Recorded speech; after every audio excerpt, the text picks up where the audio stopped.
from LiceDoctors. Today we're going to be talking about wigs and can wigs get head lice? Okay, and can head lice, if a wig picks up a head louse, can the louse survive on the wig? So Wendy, in general, how do lice survive? Lice need blood to survive.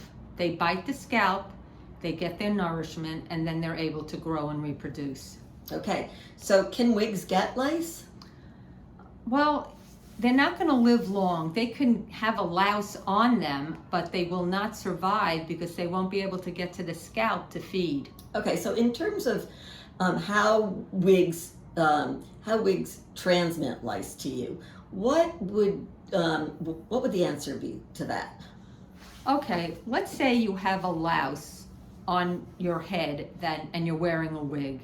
If it's moving, which is a very, very slim possibility, and you give somebody a hug, that louse theoretically can crawl out of the wig and into the other person's hair.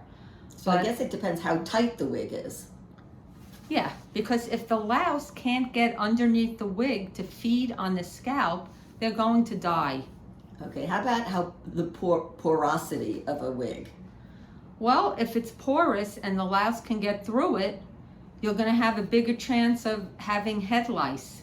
Okay, and what about, does it matter whether the individual who's wearing the wig has any hair? For example, if it's somebody with alopecia or somebody who's just completely bald, does that make a difference of whether or not lice can survive on the wig and on the hair? Yeah, that makes a big difference. If you don't have any hair, and let's say you have a louse, a live louse, it gets to the scalp and it feeds, it has no place to lay the eggs because the eggs are laid on the hair.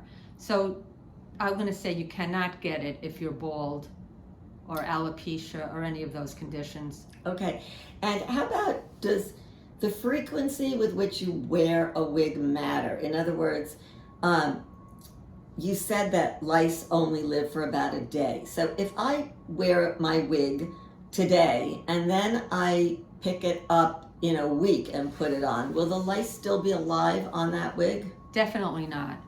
They won't live more than 24 hours because, again, they need blood. And if your wig is hanging up in a closet or something, it's not getting any blood from the louse. And what about, does it matter whether it's a hair piece or a full wig? Well, if it's a hair piece and you have hair, regular hair exposed, yes, you can get it. Okay. So can a wig transmit lice to other people? If you have a live louse on your wig, okay, let's say you just get it, and you give somebody a hug, like we talked about before, yes, you can transmit it. But the chances of having a live louse on your wig are very, very slim. And if you happen to have, if you have lice in your hair, you put the wig on, and then the wig has picked up that louse, what are your options to get rid of that live bug from the wig? Well, you would probably see it crawling around, so you can just shake it, and hopefully it'll come right off. Okay, so basically, remember, they're not invisible. Okay. You know, you can see these. Okay, and so I guess option one is to clean the wig and get it off, and option two is what you said before, put it away somewhere. Right, overnight, okay. And everything on it will die. Okay, sounds like wigs are not a big concern.